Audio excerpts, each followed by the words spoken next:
Paper 134, The Transition Years. During the Mediterranean journey, Jesus had carefully studied the people he met and the countries through which he passed, and at about this time he reached his final decision as to the remainder of his life on earth. He had fully considered and now finally approved the plan which provided that he be born of Jewish parents in Palestine, and he therefore deliberately returned to Galilee to await the beginning of his life work as a public teacher of truth. He began to lay plans for a public career in the land of his father Joseph's people, and he did this of his own free will. Jesus had found out through personal and human experience that Palestine was the best place in all the Roman world wherein to set forth the closing chapters and to enact the final scenes of his life on earth. For the first time, he became fully satisfied with the program of openly manifesting his true nature and of revealing his divine identity among the Jews and Gentiles of his native Palestine. He definitely decided to finish his life on earth and to complete his career of mortal existence in the same land in which he entered the human experience as a helpless babe. His Urantia career began among the Jews in Palestine, and he chose to terminate his life in Palestine and among the Jews. The 30th year AD 24.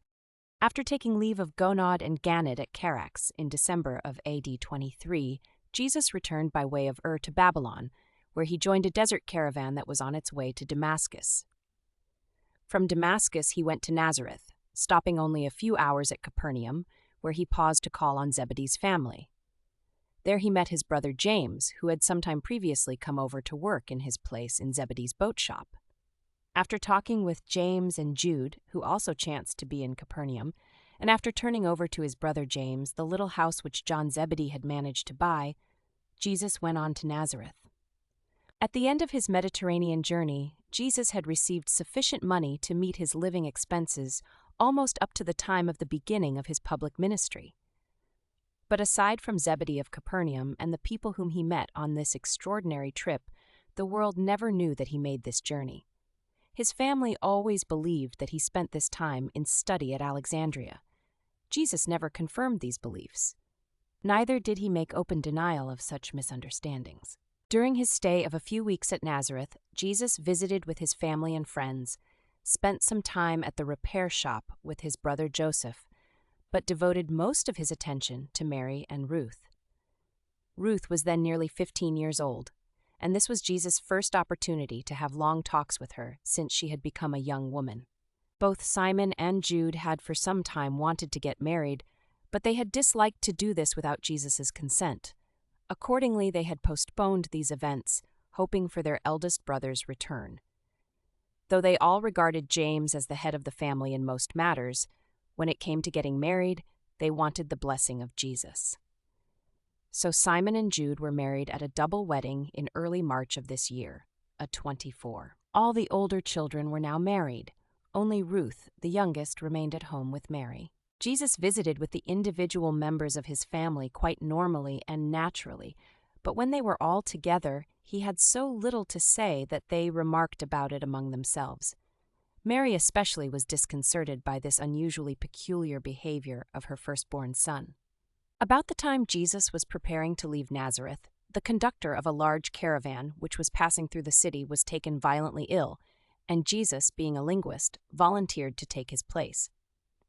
Since this trip would necessitate his absence for a year, and inasmuch as all his brothers were married and his mother was living at home with Ruth, Jesus called a family conference at which he proposed that his mother and Ruth go to Capernaum to live in the home which he had so recently given to James. Accordingly, a few days after Jesus left with the caravan, Mary and Ruth moved to Capernaum, where they lived for the rest of Mary's life in the home that Jesus had provided. Joseph and his family moved into the old Nazareth home. This was one of the more unusual years in the inner experience of the Son of Man. Great progress was made in effecting working harmony between his human mind and the indwelling adjuster. The adjuster had been actively engaged in reorganizing the thinking and in rehearsing the mind for the great events which were in the not-then-distant future. The personality of Jesus was preparing for his great change in attitude toward the world. These were the in-between times, the transition stage of that being who began life as God appearing as man, and who was now making ready to complete his earth career as man appearing as God. The caravan trip to the Caspian. It was the 1st of April, AD 24, when Jesus left Nazareth on the caravan trip to the Caspian Sea region. The caravan which Jesus joined as its conductor was going from Jerusalem by way of Damascus and Lake Urmia through Assyria, Media, and Parthia to the southeastern Caspian Sea region. It was a full year before he returned from this journey. For Jesus, this caravan trip was another adventure of exploration and personal ministry. He had an interesting experience with his caravan family: passengers, guards, and camel drivers. Scores of men, women, and children residing along the route followed by the caravan lived richer lives as a result of their contact with Jesus. To them, the extraordinary conductor of a commonplace caravan. Not all who enjoyed these occasions of his personal ministry profited thereby, but the vast majority of those who met and talked with him were made better for the remainder of their natural lives. Of all his world travels, this Caspian Sea trip carried Jesus nearest to the Orient and enabled him to gain a better understanding of the Far Eastern peoples. He made intimate and personal contact with every one of the surviving races of Urantia excepting the Red. He equally enjoyed his personal ministry to each of these varied races and blended peoples, and all of them were receptive to the living truth which he brought them. The Europeans from the far west and the Asiatics from the far east alike gave attention to his words of hope and eternal life, and were equally influenced by the life of loving service and spiritual ministry which he so graciously lived among them. The caravan trip was successful in every way. This was a most interesting episode in the human life of Jesus, for he functioned during this year in an executive capacity, being responsible for the material entrusted to his charge and for the safe conduct of the travelers making up the caravan party, and he most faithfully, efficiently, and wisely discharged his multiple duties. On the return from the Caspian region, Jesus gave up the direction of the caravan at Lake Urmia, where he tarried for slightly over 2 weeks. He returned as a passenger with a later caravan to Damascus, where the owners of the camels besought him to remain in their service. Declining this offer, he journeyed on with the caravan train to Capernaum, arriving the 1st of April, AD 25. No longer did he regard Nazareth as his home. Capernaum had become the home of Jesus, James, Mary, and Ruth. But Jesus never again lived with his family. When in Capernaum, he made his home with the Zebedees, the Urmia Lectures. On the way to the Caspian Sea, Jesus had stopped several days for rest and recuperation at the old Persian city of Urmia on the western shores of Lake Urmia. On the largest of a group of islands situated a short distance offshore near Urmia was located a large building, a lecture amphitheater, dedicated to the spirit of religion. This structure was really a temple of the philosophy of religions.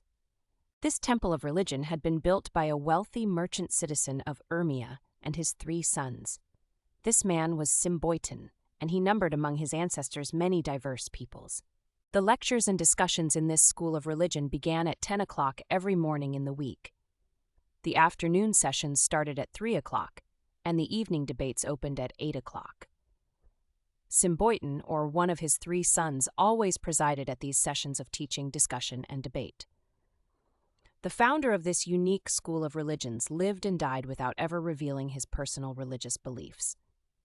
On several occasions, Jesus participated in these discussions, and before he left Urmia, Symboiton arranged with Jesus to sojourn with them for 2 weeks on his return trip, and give 24 lectures on the brotherhood of men, and to conduct 12 evening sessions of questions, discussions, and debates on his lectures in particular, and on the brotherhood of men in general.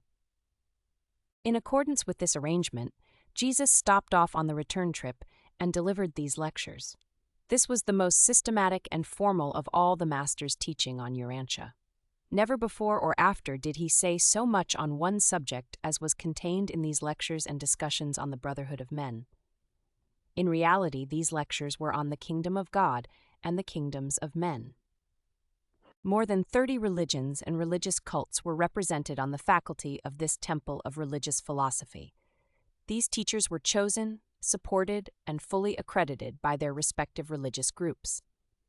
At this time, there were about 75 teachers on the faculty, and they lived in cottages, each accommodating about a dozen persons. Every new moon, these groups were changed by the casting of lots. Intolerance, a contentious spirit, or any other disposition to interfere with the smooth running of the community would bring about the prompt and summary dismissal of the offending teacher. He would be unceremoniously dismissed, and his alternate in waiting would be immediately installed in his place. These teachers of the various religions made a great effort to show how similar their religions were in regard to the fundamental things of this life and the next. There was but one doctrine which had to be accepted in order to gain a seat on this faculty. Every teacher must represent a religion which recognized God, some sort of supreme deity. There were 5 independent teachers on the faculty who did not represent any organized religion, and it was as such an independent teacher that Jesus appeared before them. When we, the midwayers, first prepared the summary of Jesus' teachings at Urmia, there arose a disagreement between the seraphim of the churches and the seraphim of progress as to the wisdom of including these teachings in the Urantia revelation. Conditions of the 20th century, prevailing in both religion and human governments, are so different from those prevailing in Jesus' day that it was indeed difficult to adapt the Master's teachings at Urmia to the problems of the kingdom of God and the kingdoms of men as these world functions are existent in the 20th century. We were never able to formulate a statement of the Master's teachings which was acceptable to both groups of these seraphim of planetary government. Finally, the Melchizedek chairman of the Revelatory Commission appointed a commission of 3 of our number to prepare our view of the Master's Urmia teachings as adapted to 20th century religious and political conditions on Urantia.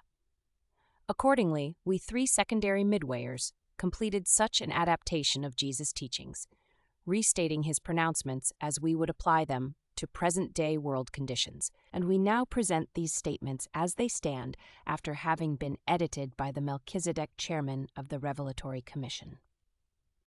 Sovereignty divine and human. The brotherhood of men is founded on the fatherhood of God. The family of God is derived from the love of God. God is love. God the Father divinely loves his children, all of them. The kingdom of heaven, the divine government, is founded on the fact of divine sovereignty. God is spirit. Since God is spirit, this kingdom is spiritual. The kingdom of heaven is neither material nor merely intellectual. It is a spiritual relationship between God and man. If different religions recognize the spirit sovereignty of God the Father, then will all such religions remain at peace.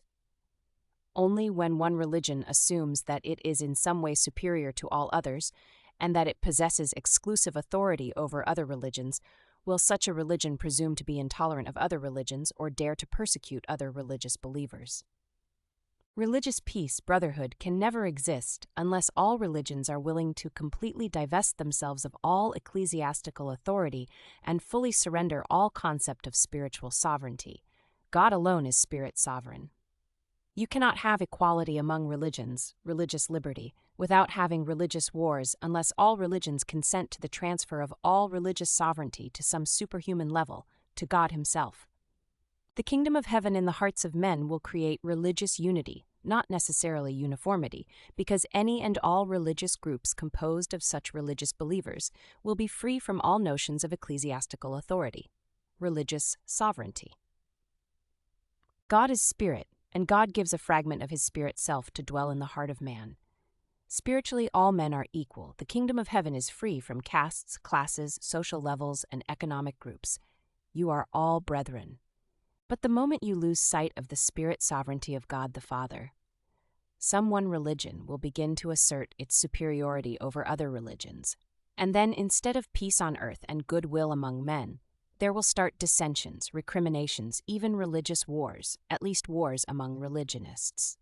Free will beings who regard themselves as equals, unless they mutually acknowledge themselves as subject to some super-sovereignty, some authority over and above themselves, sooner or later are tempted to try out their ability to gain power and authority over other persons and groups.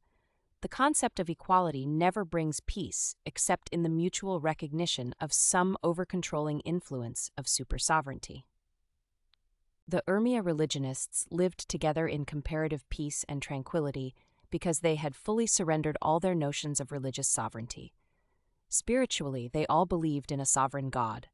Socially, full and unchallengeable authority rested in their presiding head, Symboiton. They well knew what would happen to any teacher who assumed to lord it over his fellow teachers. There can be no lasting religious peace on Urantia until all religious groups freely surrender all their notions of divine favor, chosen people, and religious sovereignty. Only when God the Father becomes supreme will men become religious brothers and live together in religious peace on earth. Political sovereignty. While the Master's teaching concerning the sovereignty of God is a truth, only complicated by the subsequent appearance of the religion about him among the world's religions, his presentations concerning political sovereignty are vastly complicated by the political evolution of nation life during the last 1900 years and more. In the times of Jesus, there were only two great world powers, the Roman Empire in the west and the Han Empire in the east, and these were widely separated by the Parthian kingdom and other intervening lands of the Caspian and Turkestan regions. We have, therefore, in the following presentation, departed more widely from the substance of the Master's teachings at Urmia concerning political sovereignty, at the same time attempting to depict the import of such teachings as they are applicable to the peculiarly critical stage of the evolution of political sovereignty in the 20th century after Christ. War on Urantia will never end so long as nations cling to the elusive notions of unlimited national sovereignty. There are only two levels of relative sovereignty on an inhabited world: the spiritual free will of the individual mortal and the collective sovereignty of mankind as a whole. Between the level of the individual human being and the level of the total of mankind, all groupings and associations are relative, transitory, and of value only insofar as they enhance the welfare, well-being, and progress of the individual and the planetary grand total, man and mankind. Religious teachers must always remember that the spiritual sovereignty of God overrides all intervening and intermediate spiritual loyalties. Someday, civil rulers will learn that the Most Highs rule in the kingdoms of men. This rule of the Most Highs in the kingdoms of men is not for the especial benefit of any especially favored group of mortals. There is no such thing as a chosen people. The rule of the Most Highs, the over-controllers of political evolution, is a rule designed to foster the greatest good to the greatest number of all men and for the greatest length of time. Sovereignty is power, and it grows by organization. This growth of the organization of political power is good and proper, for it tends to encompass ever-widening segments of the total of mankind. But this same growth of political organizations creates a problem at every intervening stage between the initial and natural organization of political power, the family, and the final consummation of political growth, the government of all mankind, by all mankind, and for all mankind. Starting out with parental power in the family group, political sovereignty evolves by organization as families overlap into consanguineous clans, which become united for various reasons into tribal units, superconsanguineous political groupings. And then by trade, commerce, and conquest, tribes become unified as a nation, while nations themselves sometimes become unified by empire. As sovereignty passes from smaller groups to larger groups, wars are lessened. That is, minor wars between smaller nations are lessened, but the potential for greater wars is increased as the nations wielding sovereignty become larger and larger. Presently, when all the world has been explored and occupied, when nations are few, strong, and powerful, when these great and supposedly sovereign nations come to touch borders, when only oceans separate them, then will the stage be set for major wars, worldwide conflicts. So-called sovereign nations cannot rub elbows without generating conflicts and eventuating wars. The difficulty in the evolution of political sovereignty from the family to all mankind lies in the inertia resistance exhibited on all intervening levels. Families have, on occasion, defied their clan, while clans and tribes have often been subversive of the sovereignty of the territorial state. Each new and forward evolution of political sovereignty is, and has always been, embarrassed and hampered by the scaffolding stages of the previous developments in political organization. And this is true because human loyalties, once mobilized, are hard to change. The same loyalty which makes possible the evolution of the tribe makes difficult the evolution of the supertribe, the territorial state. And the same loyalty, patriotism, which makes possible the evolution of the territorial state, vastly complicates the evolutionary development of the government of all mankind. Political sovereignty is created out of the surrender of self-determinism, first by the individual within the family, and then by the families and clans in relation to the tribe and larger groupings. This progressive transfer of self-determination from the smaller to ever larger political organizations has generally proceeded unabated in the East since the establishment of the Ming and the Mughal dynasties. In the West, it obtained for more than 1,000 years, right on down to the end of the World War, when an unfortunate retrograde movement temporarily reversed this normal trend by re-establishing the submerged political sovereignty of numerous small groups in Europe. Urantia will not enjoy lasting peace until the so-called sovereign nations intelligently and fully surrender their sovereign powers into the hands of the Brotherhood of Men, mankind government.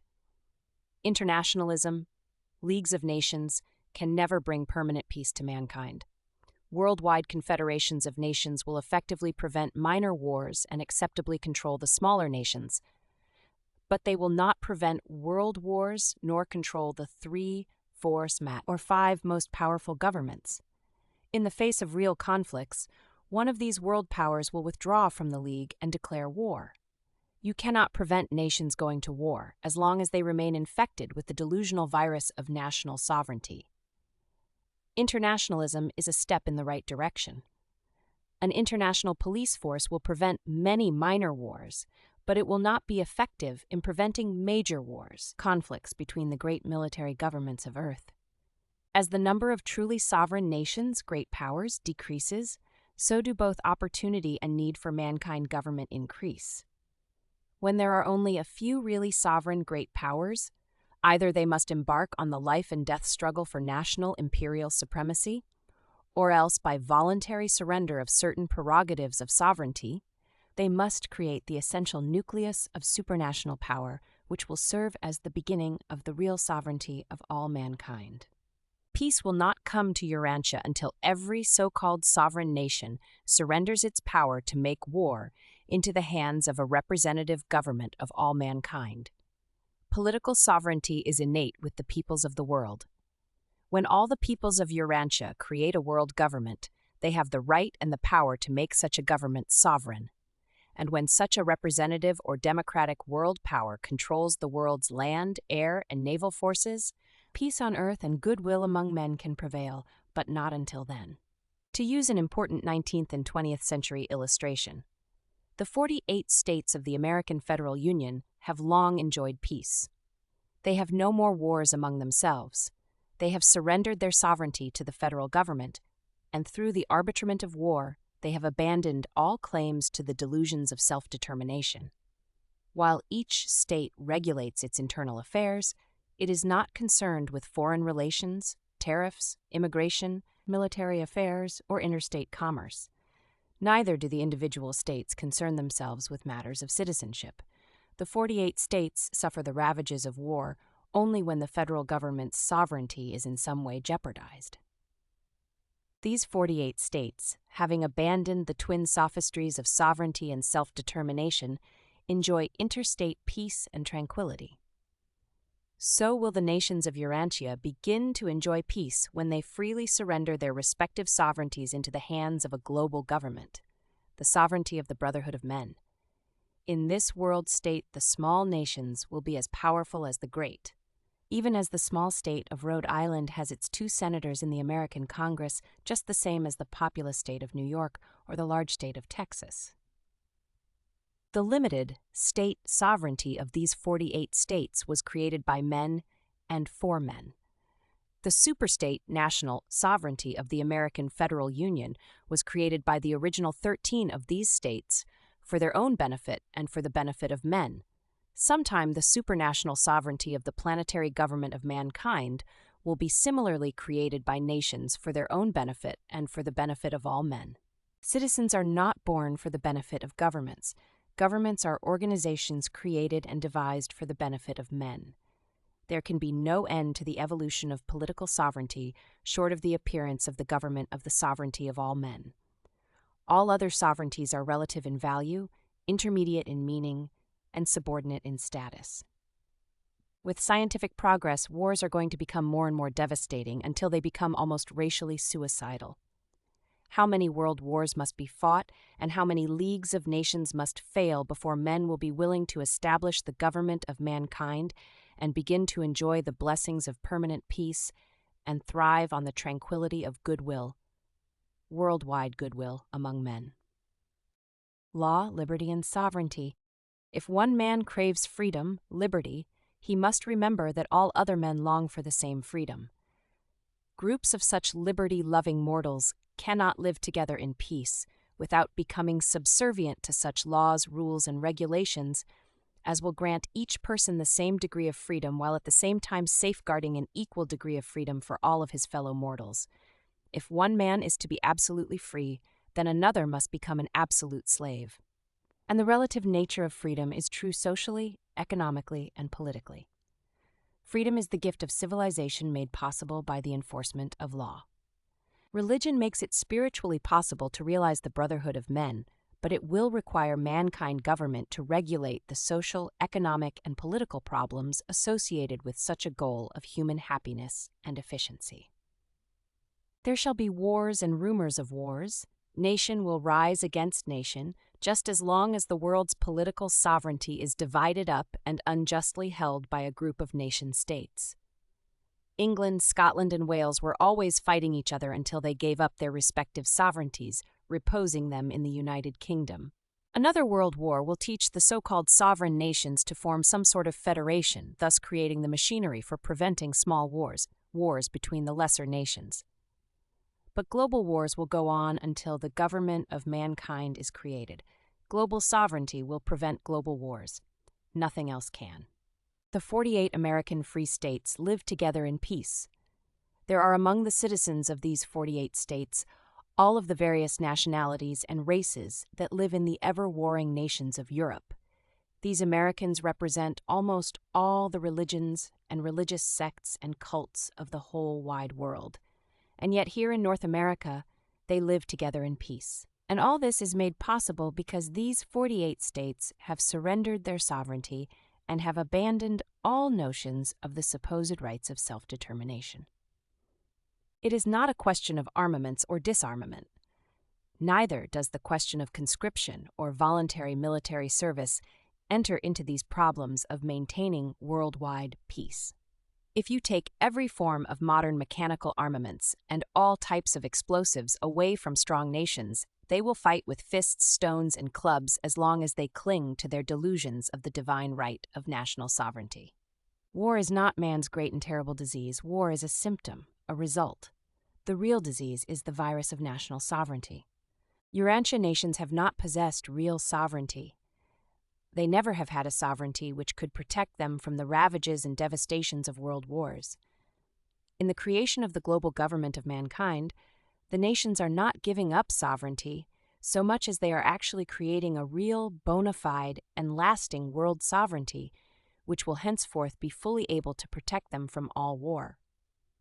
Local affairs will be handled by local governments, national affairs by national governments, international affairs will be administered by global government. World peace cannot be maintained by treaties, diplomacy, foreign policies, alliances, balances of power, or any other type of makeshift juggling with the sovereignties of nationalism. World law must come into being and must be enforced by world government, the sovereignty of all mankind.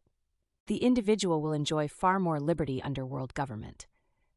Today, the citizens of the great powers are taxed, regulated, and controlled almost oppressively, and much of this present interference with individual liberties will vanish when the national governments are willing to trustee their sovereignty as regards international affairs into the hands of global government.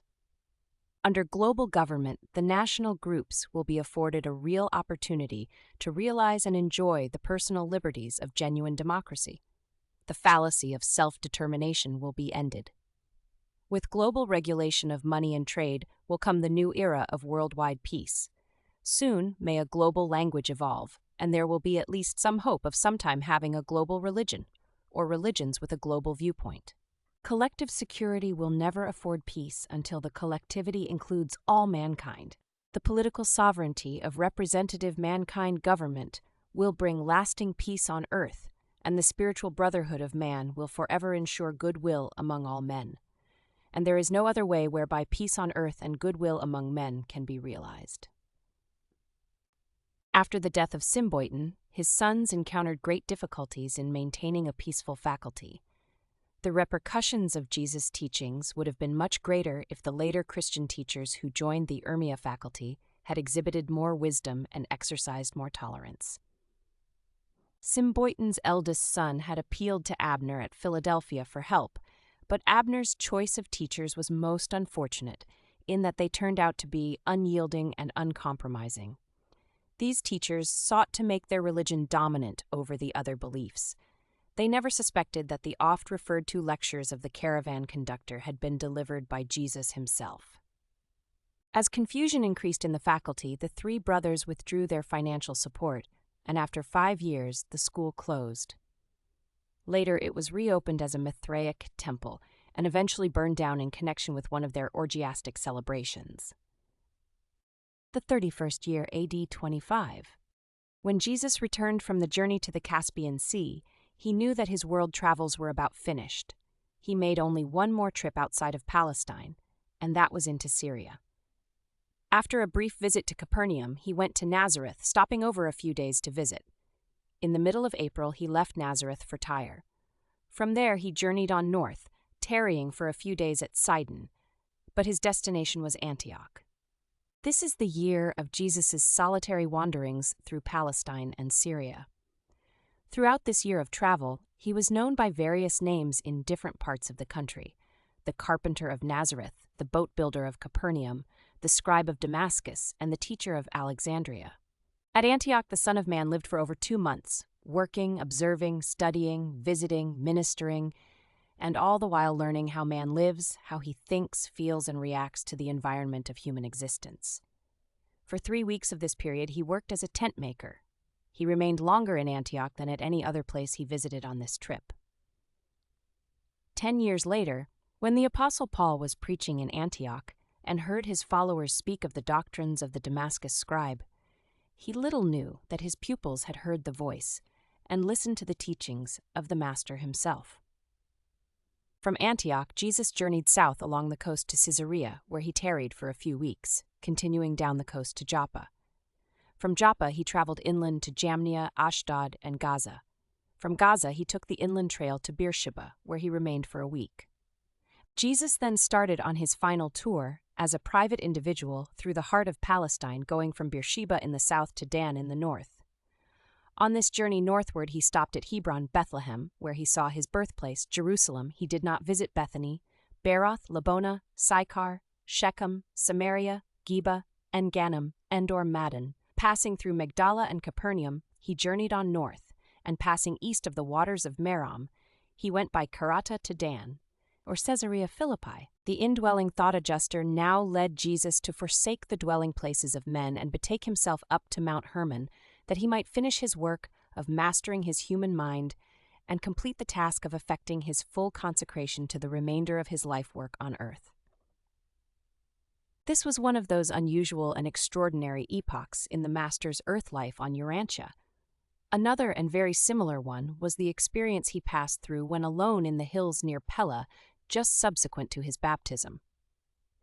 This period of isolation on Mount Hermon marked the termination of his purely human career, that is, the technical termination of the mortal bestowal, while the later isolation marked the beginning of the more divine phase of the bestowal. And Jesus lived alone with God for 6 weeks on the slopes of Mount Hermon. The sojourn on Mount Hermon. After spending some time in the vicinity of Caesarea Philippi, Jesus made ready his supplies, and securing a beast of burden and a lad named Tiglath, he proceeded along the Damascus road to a village sometime known as Beit Jen in the foothills of Mount Hermon. Here, near the middle of August, AD 25, he established his headquarters, and leaving his supplies in the custody of Tiglath, he ascended the lonely slopes of the mountain. Tiglath accompanied Jesus this first day up the mountain to a designated point about 6,000 feet above sea level, where they built a stone container in which Tiglath was to deposit food twice a week. The first day after he had left Tiglath, Jesus had ascended the mountain only a short way when he paused to pray. Among other things, he asked his father to send back the guardian seraphim to be with Tiglath. He requested that he be permitted to go up to his last struggle with the realities of mortal existence alone. And his request was granted. He went into the great test with only his indwelling adjuster to guide and sustain him. Jesus ate frugally while on the mountain. He abstained from all food only a day or two at a time. The superhuman beings who confronted him on this mountain, and with whom he wrestled in spirit, and whom he defeated in power, were real. They were his archenemies in the system of Satania. They were not phantasms of the imagination, evolved out of the intellectual vagaries of a weakened and starving mortal who could not distinguish reality from the visions of a disordered mind. Jesus spent the last 3 weeks of August and the first 3 weeks of September on Mount Hermon.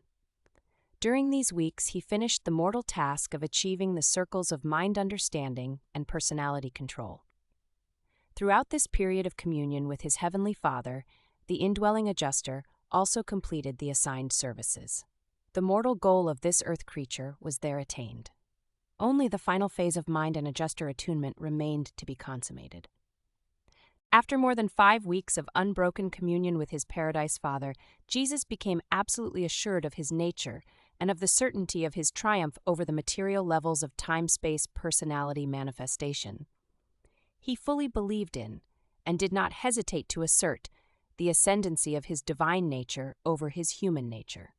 Near the end of the mountain sojourn, Jesus asked his Father if he might be permitted to hold conference with his Satania enemies as the Son of Man, as Joshua ben Joseph. This request was granted. During the last week on Mount Hermon, the great temptation, the universe trial, occurred. Satan, representing Lucifer, and the rebellious planetary prince, Caligastia, were present with Jesus and were made fully visible to him. And this temptation, this final trial of human loyalty in the face of the misrepresentations of rebel personalities, had not to do with food, temple, pinnacles, or presumptuous acts. It had not to do with the kingdoms of this world, but with the sovereignty of a mighty and glorious universe. The symbolism of your records was intended for the backward ages of the world's childlike thought. And subsequent generations should understand what a great struggle the Son of Man passed through that eventful day on Mount Hermon. To the many proposals and counter-proposals of the emissaries of Lucifer, Jesus only made reply, "May the will of my Paradise Father prevail. And you, my rebellious son, may the ancients of days judge you divinely. I am your Creator, Father. I can hardly judge you justly, and my mercy you have already spurned. I commit you to the adjudication of the judges of a greater universe."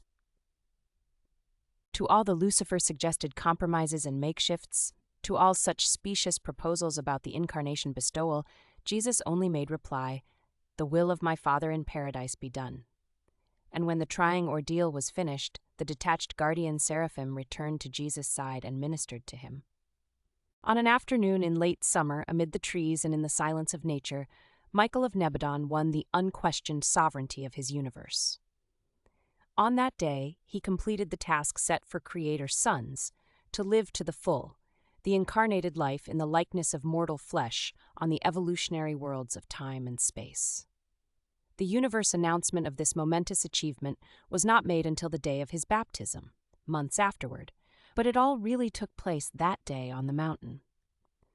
And when Jesus came down from his sojourn on Mount Hermon, the Lucifer rebellion in Satania and the Caligastia secession on Urantia were virtually settled. Jesus had paid the last price required of him to attain the sovereignty of his universe, which in itself regulates the status of all rebels and determines that all such future upheavals, if they ever occur, may be dealt with summarily and effectively. Accordingly, it may be seen that the so-called great temptation of Jesus took place sometime before his baptism, and not just after that event. At the end of this sojourn on the mountain, as Jesus was making his descent, he met Tiglath coming up to the rendezvous with food. Turning him back, he said only, "The period of rest is over. I must return to my father's business." He was a silent and much changed man as they journeyed back to Dan, where he took leave of the lad, giving him the donkey.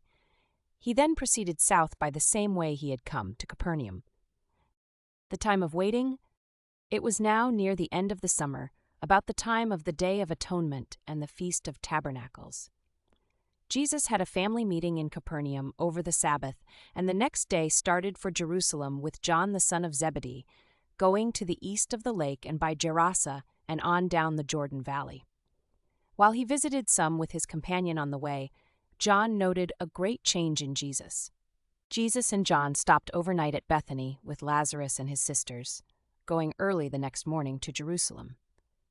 They spent almost 3 weeks in and around the city, at least John did.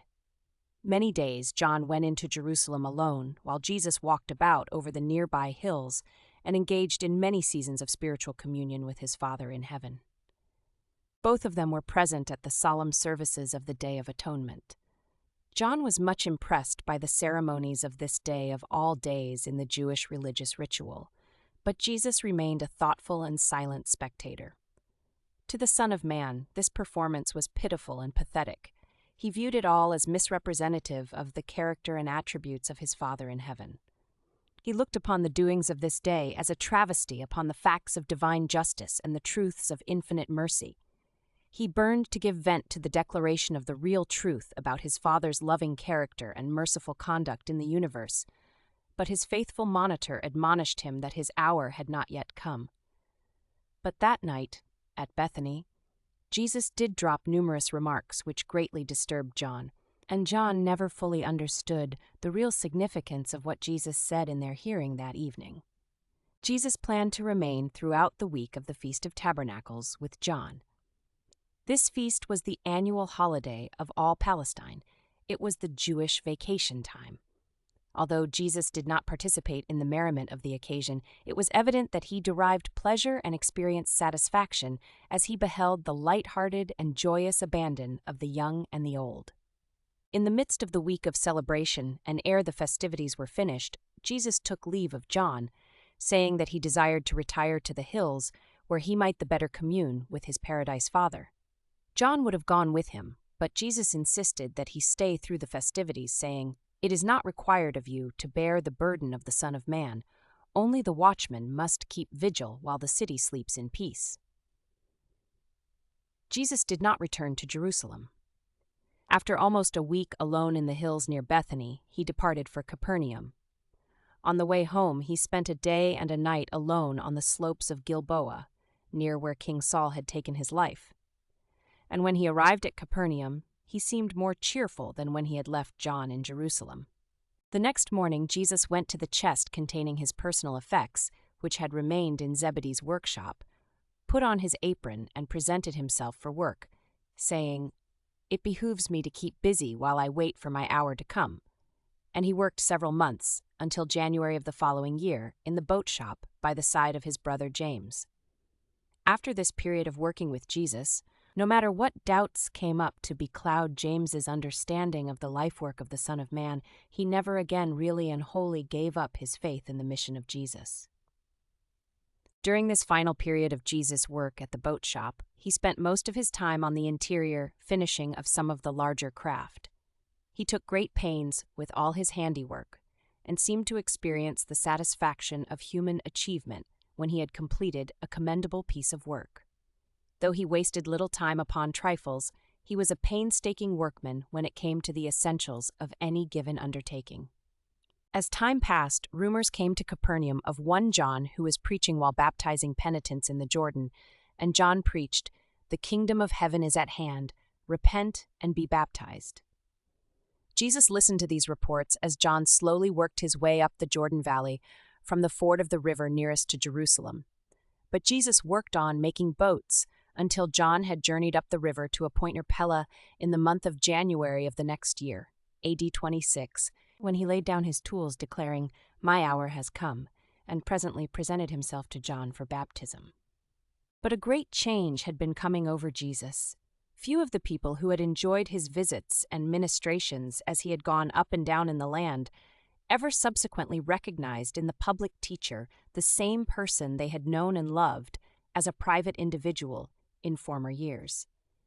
And there was a reason for this failure of his early beneficiaries to recognize him in his later role of public and authoritative teacher. For long years, this transformation of mind and spirit had been in progress, and it was finished during the eventful sojourn on Mount Hermon.